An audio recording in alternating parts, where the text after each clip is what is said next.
सुनावा सुना परेशान न हो। माइक बढ़वा दे तो guys. Hello hello hello hello बा ऑपरेटर साहब जाइए। हेलो ए आवा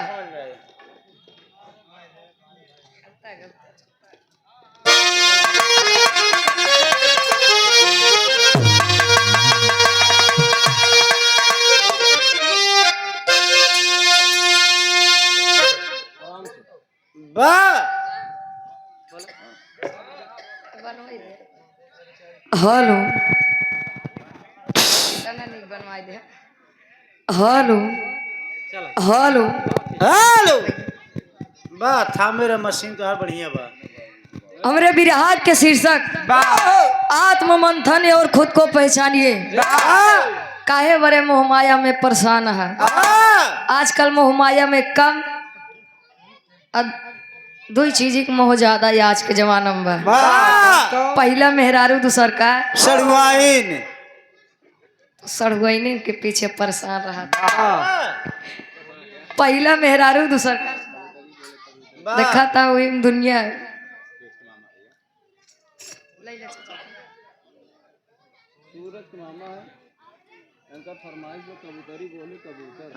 अरे वाह का सूरज भैया ये हो। हाँ इनका मामा करवा। आप सूरज भैया के पूजनीय मामा जी सुनील यादव उर्फ बाबा दूधहा की पावन धरती से दूध वाले आए भाई हुए तो बोले दूधहा की पावन धरती से दूध वाले हैं दूध वाले हैं। अच्छा हाँ बदरा की पावन धरती से 101 रुपए का महान आशीर्वाद। बा दूध वाले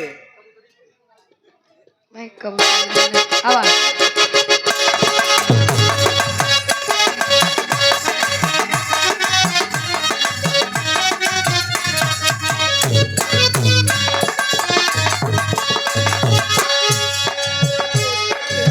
फरमाइश बा मामा जी के बारे कबूतर कहा थे कैसे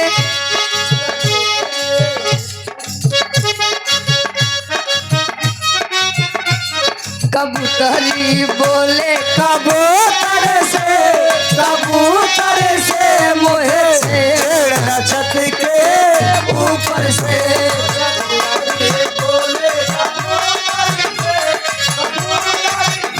मोहे छेड़ छत के कबूतरी बोले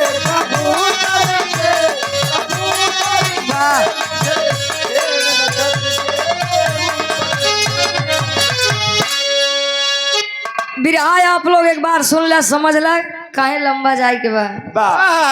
हाँ 4 लाइन भूमिका के भाव में कवि जी दर्शावत है कैसे।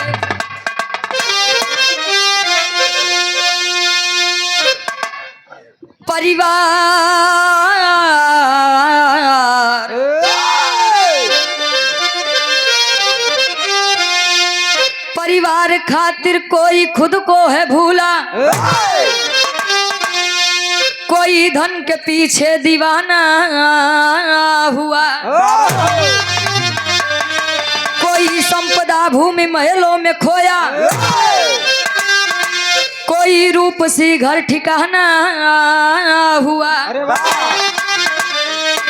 कोई रूप यौवन में मधुमस्त है, स्वयं देह बल पे इतराता रहा।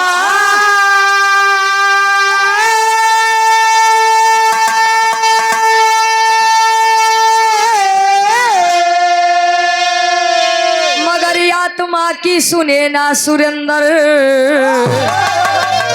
इनाश्वर काया को सजाता रहा।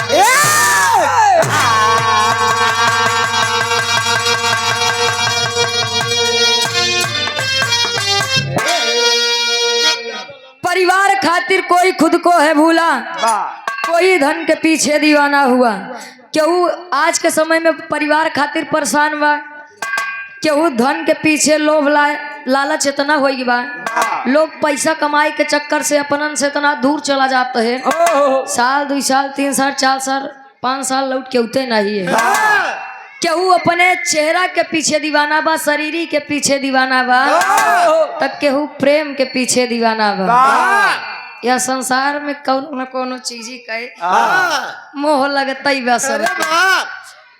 कवि जी गजल के भाव में संकेत करत है कैसे,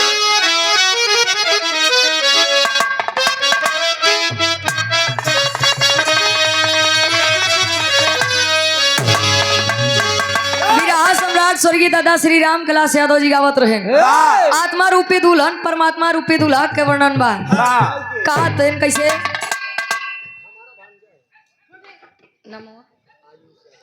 आयुष यादव बड़का भैया के भांजे हैं। देख भैया 101 रुपए का महान आशीर्वाद, पढ़ लिख के अपने जिला जवार के नाम रोशन करा। जीजा पछरा है आज। अशोक म्यूजिक बदरा की पावन धरती से 100 रुपए का महान आशीर्वाद। कहे का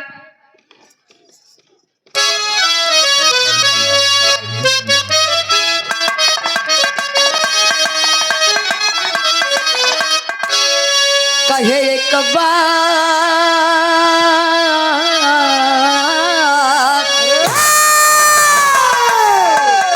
बात मोरी सजनी, गठिया लाया चरिया में, एक बात मोरी सजनी, गठिया लाया चरिया में, एक बात मोरी सजनी, गठिया लाया चरिया में, एक बात मोरी सजनी,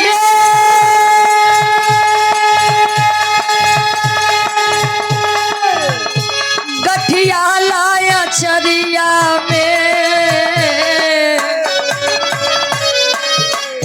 बिना मोल के बिक जइबू, बिना मोल के बिक जइबू, माया के बजरिया में, बिना मोल के माया के बजरिया में, बिना मोल के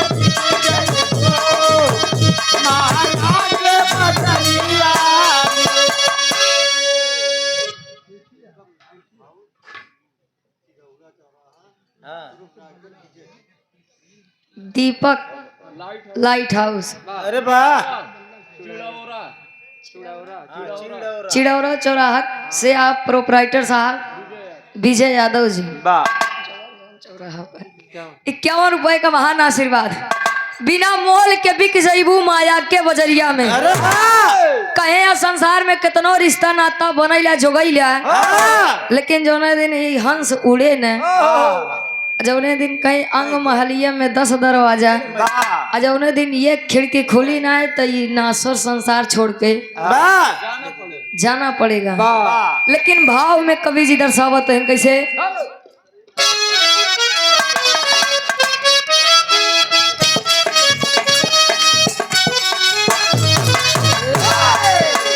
क्यों भूल गए खुद को,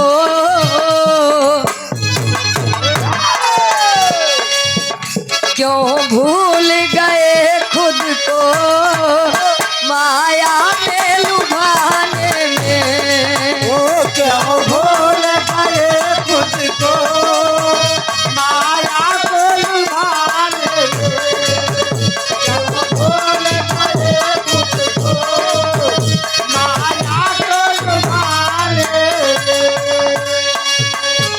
क्यों भूल गए खुद को,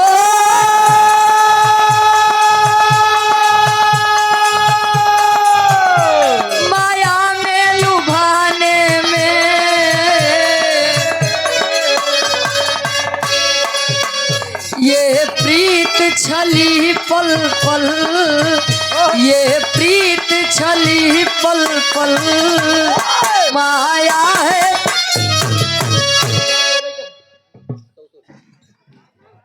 आप क्या सुधीर बिरहा म्यूजिक क्या प्रोपराइटर साहब ही। अच्छा दोनों जने हाँ आजा नाती श्री राम पूरा बोल ना नहीं का महान आशीर्वाद भगवान करे दिन दुना रात चौगुना तरक्की करे हाँ घोरइये 8 गुनी और कहो जैसे न मेल भाव बने हाँ उसे दूर ही रह जाए। वाह हाँ श्री राम नेता आप आदरणीय श्री राम नेताजी बाबूजी के द्वारा इस भाव को समझते हुए 101 रुपए का महान आशीर्वाद एक स्वर में सबके नमस्ते प्रणाम स्वीकार हो। कहे क्यों भूल गए खुद को माया में लुभाने में व्यवहार से सुन भैया 84 लाख योनियों में भटकने के बाद एक मानव तन मिलता है।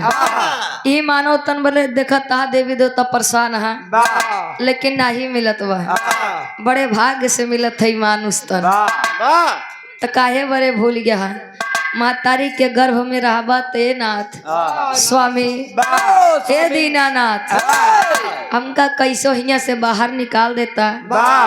हम मृतलोक पहुँचे के बाद दिन रात भक्ति भाव भजन आराधना वंदना करी लेकिन जन्म लेने के बाद ये नहीं 5 चोर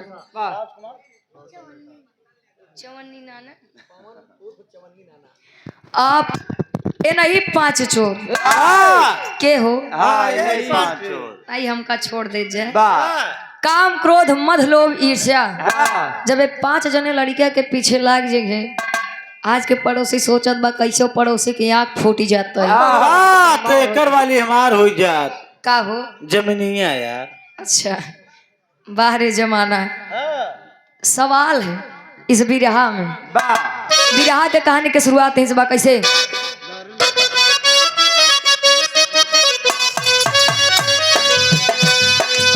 यहाँ पे मिला जो भी यही रह जाएगा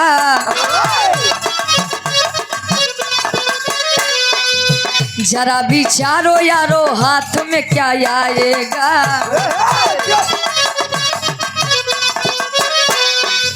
श्रवण नगर में एक सेठ जी धनवान रहे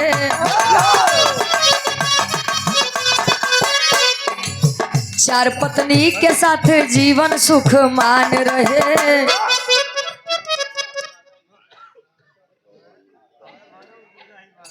राम सजीवन गौहानी की धरती से आप आदरणीय परम सम्मानित दादा श्री राम सजीवन जी गौहानी की पावन धरती से इस भाव को समझते हुए 101 रुपए का महान आशीर्वाद कहे। पहली पत्नी जो हमेशा साथ रहती थी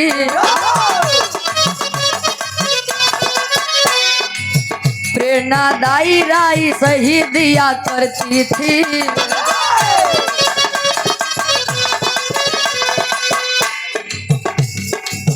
बुरे कर्मों से देखो सदा ही बचाती थी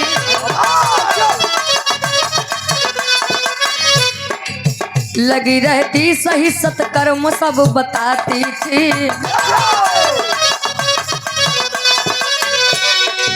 पति का भला सोचने में दिन गुजरता था पति का भला सोचने में दिन गुजरता था मगर वो सेठ उसकी कदर नहीं करता था मगर वो सेठ कदर नहीं करता था मगर वो सेठ की कदर नहीं मगर वो सेठ की कदर नहीं करता था मगर वो सेठ की कदर नहीं करता था मगर वो सेठ की कदर नहीं करता था मगर वो सेठ की कदर नहीं करता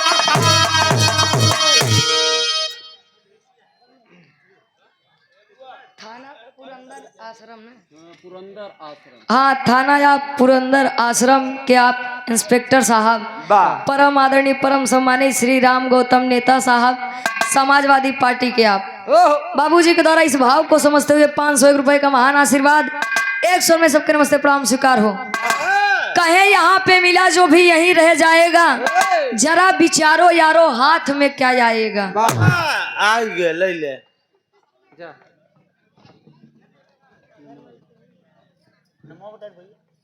नाम बोले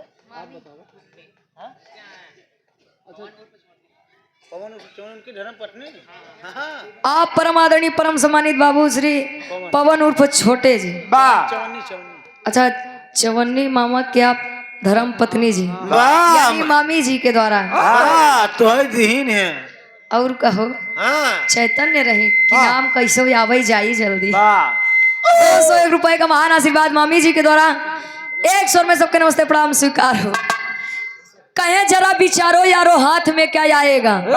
का जो रुपया पैसा धन दौलत इकट्ठा करत है हाथे में क्यों रहे कि हिया से जाबा तो सब लाद के लेके जाबा, खाली हाथ आए बटा खाली हाथ चला जाबा, झूठे परेशान है माया में। आप बड़का भैया सूरज भैया के पूजनीय मामा जी रंजीत मामा जी के द्वारा 21 रुपए का महान आशीर्वाद। चना बेचे रहे कुंभ में। अच्छा चना बेच रहे हैं कुंभ में, लेकिन कुंभ के बाद बड़ी बढ़िया बताए सूरज भैया, ढेर कमाई हुई है भाई। इस श्रवण नगर में एक सेठ है जी, देखिए अगर किसी भी चीज को लेकर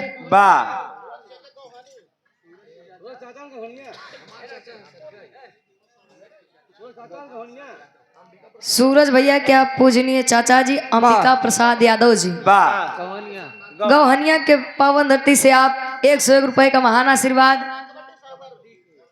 अच्छा कबड्डी के आप शानदार खिलाड़ी हैं, चाचा जी के गोड़ छुके पहली बार आशीर्वाद के चाह रही। आप आदरणीय हीरा लाल यादव जी सूरज भैया के बड़का मामा जी 51 रुपए का महान आशीर्वाद। अबे देखो पहले के पुरानिया एक बात कहाँ जे करे जवानी आवे तो चोकरत की आवे देखा था ये चाचा अंबिका प्रसाद यादव जी कबड्डी कितना बढ़िया खिलाड़ी है। पहले लोग अपन जवानी पहलवानी कुश्ती खेल कूद में खर्चा करत है, आज के गदेला खटिए पे रह जाते हैं। वाह। श्रवण नगर में सेठ जी नाम पारस बताया गया जिनकी 4 पत्नियां थी। अब सोचा जेकर पहले के गजब जमाना रहा कि लोग 4 दुल्ही बर्दाश्त कई ले जाते रहे। आज के जनरेशन वाली जाए अगर हमारे अलामों के हुआ ने तो राशन पानी लेके चढ़ी जाइए, या तो सुधरिन जावे या तो दूसर कहे लेबे। वाह।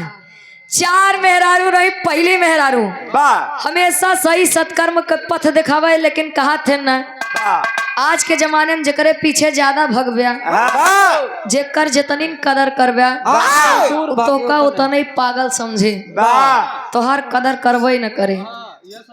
जाना तो बा कितनो कुछ करब हमार तो साथ छोड़े है यही ने तो का मतलब बा ढेर पीछे पीछे लागे के।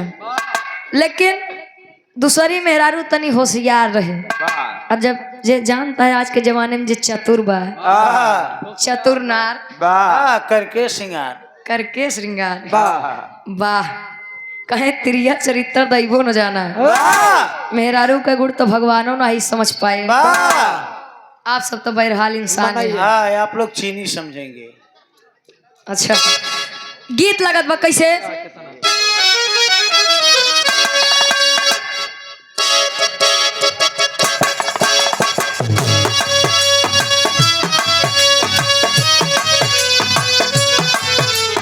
क्या बात है।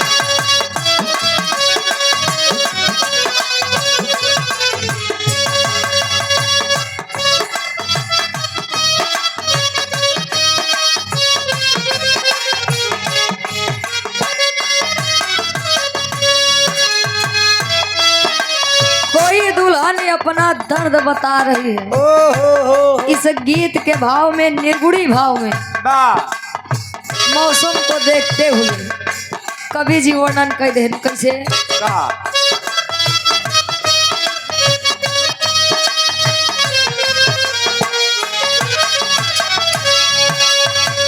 रूस के परैले भोरे भोरवा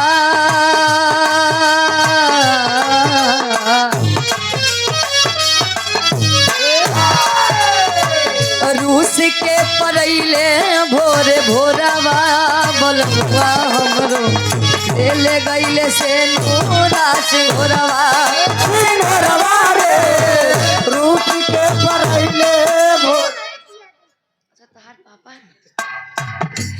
आप परम आदरणीय परम सम्मानित ई बड़का भैया सूरज जी के पूजनीय जीजा जी, वाह धर्म के हमारे जीजा जी, वाह आप परम आदरणीय रोहित यादव जी, आयुष भैया के पूजनीय पिताजी। वाह इस भाव को समझते हुए 101 रुपए का महान आशीर्वाद वाह एक नहीं दे हैं काहे हो। वो चुरा लेती रूठ के परैले भोरे भोरवा बोलमुआ हमरो ले ले गइले से मोरा सिंगोरवा सिंगोरवा रे।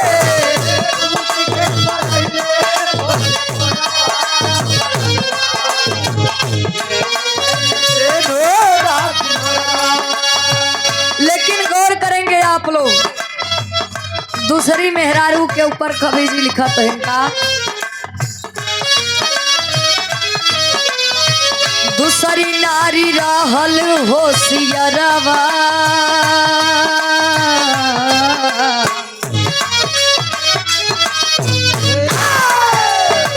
दूसरी नारी रहल होशियरवा बतियावे सेठ दिन रात यौरी दोपहरवा दोपहरवा रे दूसरी नारी रहले होशियारवा बतिया में दिन रात क्या बात है? दोपहरवा दोपहरवा रे दूसरी नारी रहले होशियारवा बतिया में दिन रात यौरी दोपहरवा। दूसरी नारी रहल होशियरवा कहे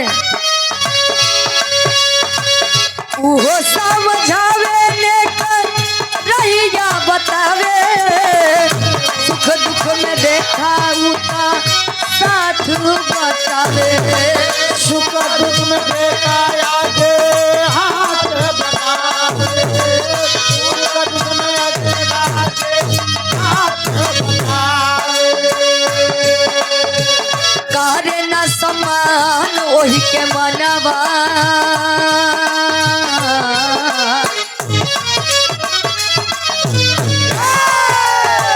करे न समान ओही के मनवा बतियावे राजा दिन रात यौरी दोपहरवा दोपहरवा रे तारे ना समाना मुझमनवा क्या बात दिन रात यौरे तारे ना समान मुझमनवा बतियावे दिन रात यौरे दोपहरवा। दूसरी मेहरारू से बोल चाल हर एक चीज प्रेम व्यवहार एकदम बढ़िया बा, लेकिन अगर कोनो गलत काम देखे तो अगर टोक दे स्वामी गलत बा। अब सोचा जकरे लगे रुपया पैसा धन दौलत इज्जत मान सम्मान चार चार दुलही हो ओका कोनो चीज की टेंशन बा।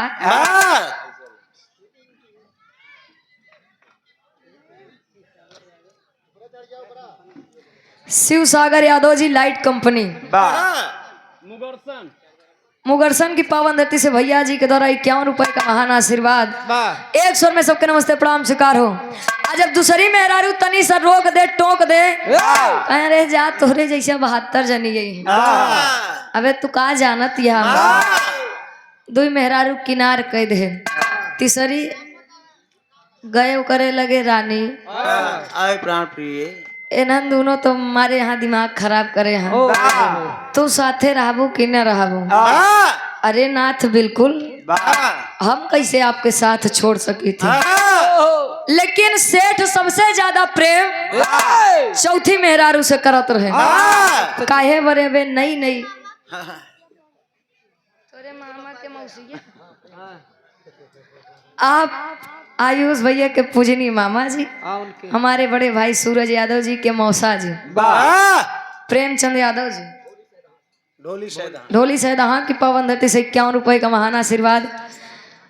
राजा यानी सेठ जी ओका का खाई के बा चौथी दुल्ही का कैसे ओका रखे के बा शौक श्रृंगार का करवावे के बा, मतलब हर एक समय के चीज टाइम टाइम पे केयर करत रहे। लेकिन तू जेका ज्यादा महत्व दे बा तो होका न दे वो दूसरे के दे। पहली जब इनका महत्व दे तो कई कदर न करे, और चौथी के इन महत्व दे तो चौथी इनका ही कदर न करे। यह या जमाने का सच्चाई। अरे वाह तेरी के भाव में कवि जी दर्शावत है इनका।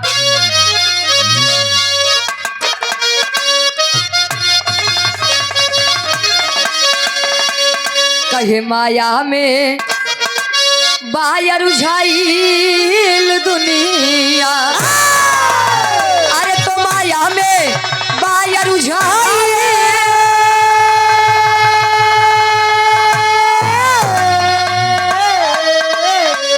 माया में बाया रुझाइल दुनिया, प्रहरी अलख जगाता जीव जाग ना पाया, अरे हो पाया, अरे हो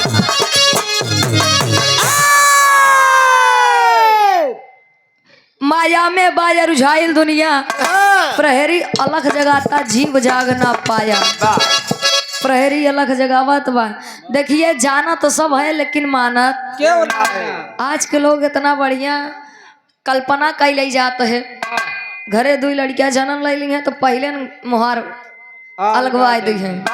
जानत है आज नहीं तो कल ओहो अलग तो होबे करे हैं। वाह अबे बाहर से सुनबे भैया आज के जो आवत ही सब बड़की माई बन जाती। ओहो बाहर सूरज भैया वाह ढेर कुछ बताई दे है आज।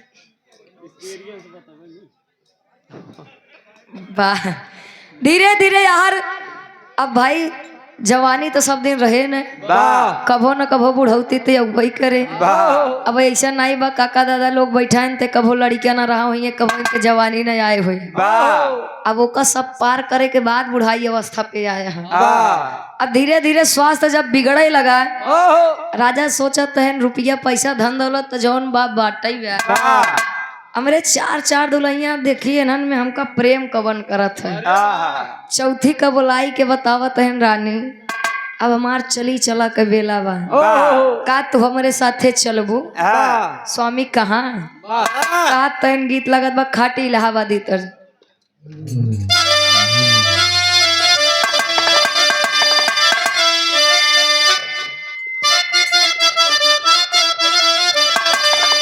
विराह सम्राट स्वर्गीय दादा राम आधार यादव जी गावत रहे कैसे? अरे झकोरा मारे झूलनी ए बाबू झकोरा मारे झूलनी तका है साड़ी लहराए हो झकोरा मारे झूलनी साड़ी लहरायो झकोरा मारे झूलनी साड़ी लहरायो। लेकिन विराह सम्राट स्वर्गीय गुरु श्री हैदर अली गुरु जी गावत हैं कैसे? अरे घुसूरी गवा बरधा भाई सही शराय यहाँ सूरज भाई के अबे आप ही कहा है अब कहो। अब बेनी चाचा बताओ बहन अपने छोटवारे भाई से बहुत दूध बेचवावत है। वाह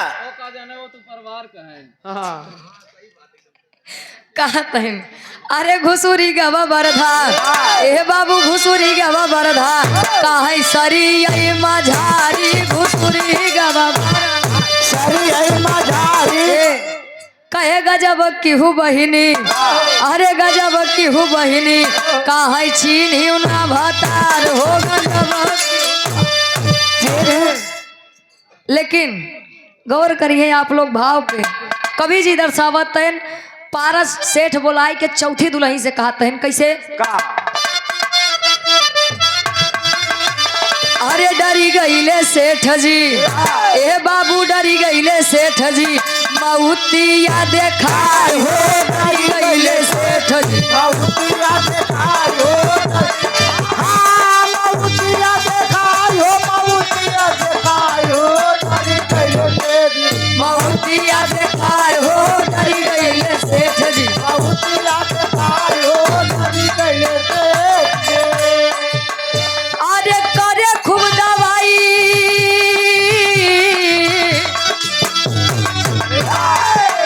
अरे करे खूब दवाई लेकिन कुछ न ठिकाए हो डरी गईले सेठ जी मऊतिया देखाय हो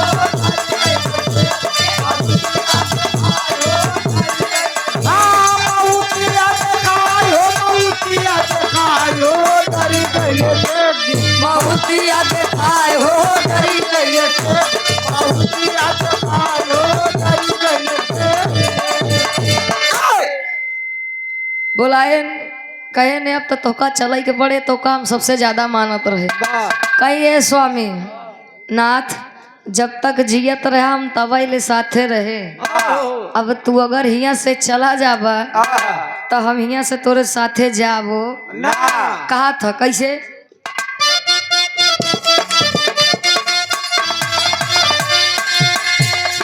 नई की दुल्हनिया को सेठ है भुलाए, नाये के दुल्हनिया को सेठ है बुलाए, नाये के दुल्हनिया को सेठ है बुलाए। चला हमरे साथे रानी हथवा बढ़ाए, हथवा बढ़ाए हो हथवा बढ़ाए, हथवा बढ़ाए हो हथवा बढ़ाए। कहे जियत ले साथ रहा,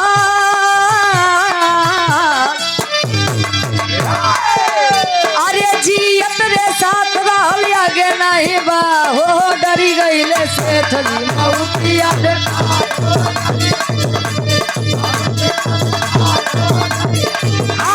मौतिया देखाई हो मौतिया देखाई हो डरी गईले सेठ जी। मौतिया देखाए हो।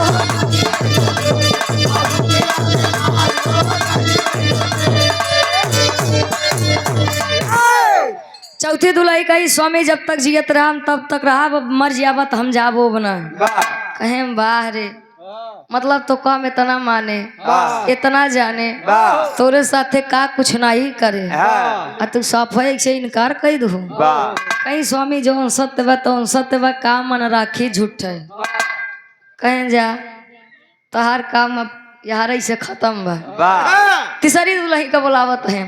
कहें तोर का विचार बा चलवे कि नहीं चलवे। तो बताओ पहापट के भाव में कवि जी लिखते हैं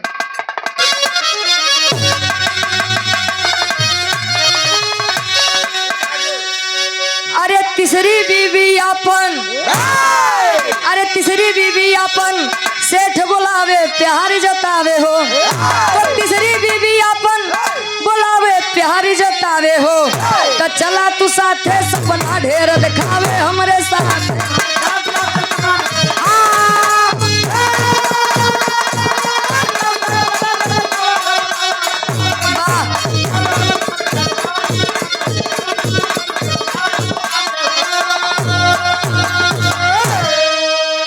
अरे कहेला तीसरी रंग में चमकत मोर जवानी हो, जईबा दूसरा के घरवा हम बन के रहबै खनदानी हो। अरे दुखित सेठ नयन नीर अब बहावे प्यार जतावे हो, त चला तू साथे सपना ढेर देखावे प्यार जतावे हो। तीसरी दुलाई का ही स्वामी अबे हमार आवे वाला जमाना बा, अबे चढ़ौती बा हमार आए, अबे तो हम सही सही थोड़ा जवान बा बाटे तो का करबा मर जाबा तो हम कल आए चलबा तोरे जाते माने तना मनई हम केहू न केहू लगे तो चल ही जाबे। कहन बारे चरित्र वाह इतनी धोखेबाज है ते कहें मतलब ते हमारे सामने दूसरे को हो एक बात करत बाटे। कहीं स्वामी अब तू चला जाबा तोहरे बारे हम धरी तो रहावे ने आए कि ऐसा है नाम बैनामा करवा के जाबा। कहे बाहर ठीक बा जा कौनो बात नहीं बे। दूसरी दुल्ही बुलावत है गुरु जी आल्हा के भाव में कभी दर्शावत है।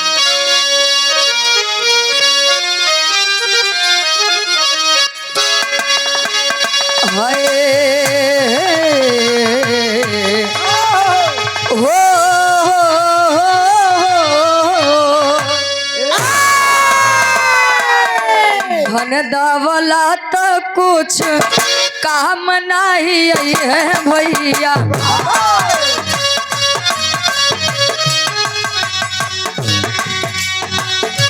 अंतिम समैया जब जाई है सुजा।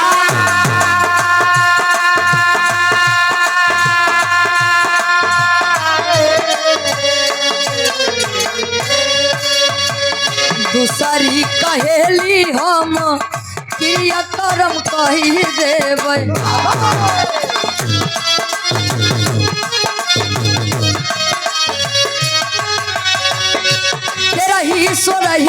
सब देबै हो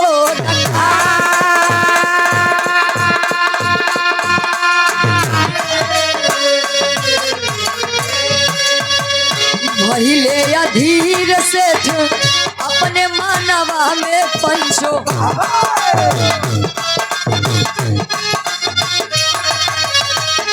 कैसन की खेला दुनिया के बाटे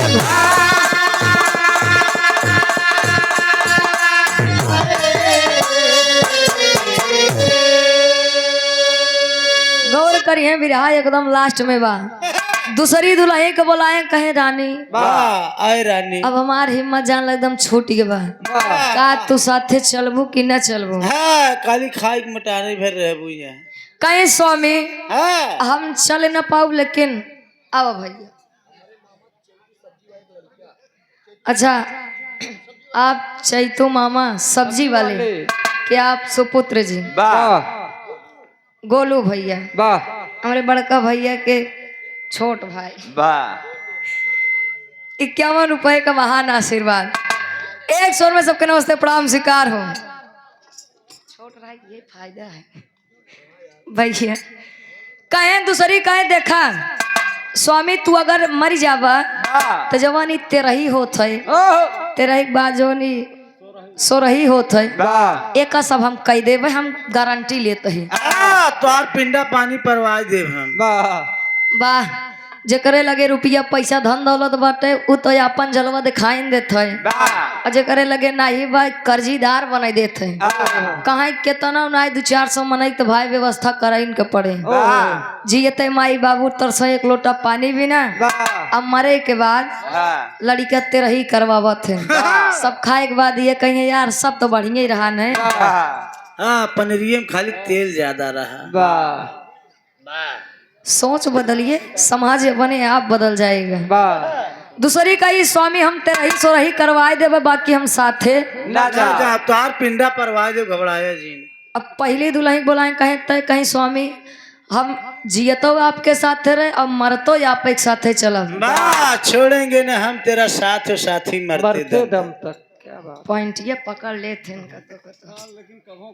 हाँ 4 दुल्ही बाग के तनी आप लोग गौर करिए ई सेठ पारस के 4 दुल्ही नहीं आपो को बाटा ये नौ बा हमारे हो बा हाँ, बेनी 4 के। दुल्ही वाह उ 4 दुल्ही के या पहली अपन आत्मा वाह दूसर रुपया पैसा धन दौलत वाह तीसरा माई बाबू मेहरारू लड़किया बच्चा इतना संगी साथी अच्छा चौथी मेहरारू ही है अपन शरीर है वाह मरे के बाद शरीर कबो साथे ना आई जाता है वाह आप लोग हमसे बढ़िया जाना थो प्रयागराज के निवासी है वाह आ ढेर दूरों नहीं पड़त वाह आ केहू के नाम पे वही रुपया पैसा धन दौलत होई मरे के बाद तुरंत बाबू हमारे नाम में कह दे वाह मरे वाला रहिए तब वाह बाबू हमारे नाम में कह दे वसीयत करा लेते वसीयत कराई ले थे हाँ तीसरी मेहरारू लड़किया बच्चा चाहिए जे हो मरे के बाद केहू साथे नहीं है चाहिए जे हो संसार में चाहिए जे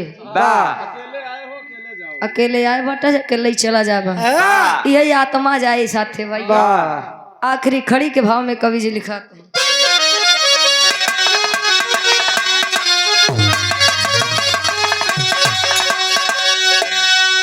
अरे पहली दुल्ही आत्मा अरे पहली दुल्ही आत्मा अब बढ़ावे हथवा कहे पहली दुल्ही आत्मा अब बढ़ावे हथवा साची रही या देखावे हो निभावे सथवा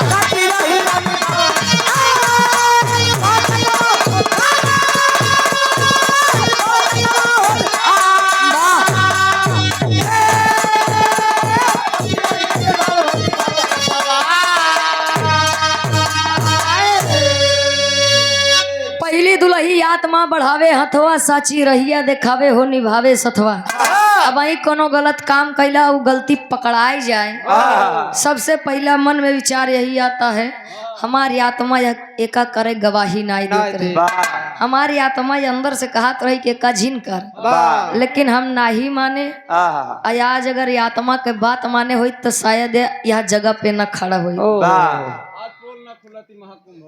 ओह हाँ हो ते आत्मा से बढ़ के साथी केहू नाई बा वाह कहे अरे अंतिम समय या कुछ हो आई नहीं हाथ हो तो सत्कर्म करा बाबू जाई उहे साथ हो।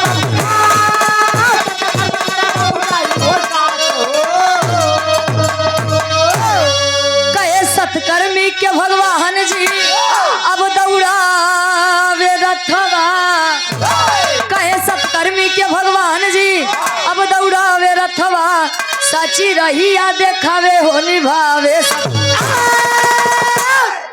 अंतिम समैया कुछ आई नहीं हाथ हो सत्कर्म करा बाबू जाई वही साथ हो। संसार में जैसा काम करेंगे वैसा नाम होगा। अच्छा काम कह के जाबा तो अच्छा बुरा काम कह के जाबा बुरा दुनिया में दुइये जने के नाम बा या तो बहुत बढ़िया काम करबा तब या तो बहुत बेकार काम करबा तब बीचे वाले के कतो गिनती नहीं बे वाह चाहे वो जितना लगाई ले जोर उनका ऐसे एक गिनती नहीं बा आखिरी में खानदान के परिचय बा कहे गुरु बिहारी गुरु गणेश गुरु रामलाल जी माने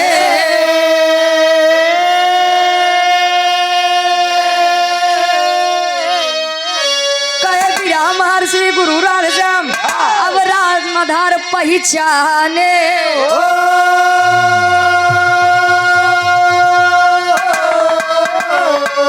माया में बाहर रुझाइल दुनिया रुचि कवि सुरेंद्र हरि से ने लगाना माया में बाहर रुझाइल दुनिया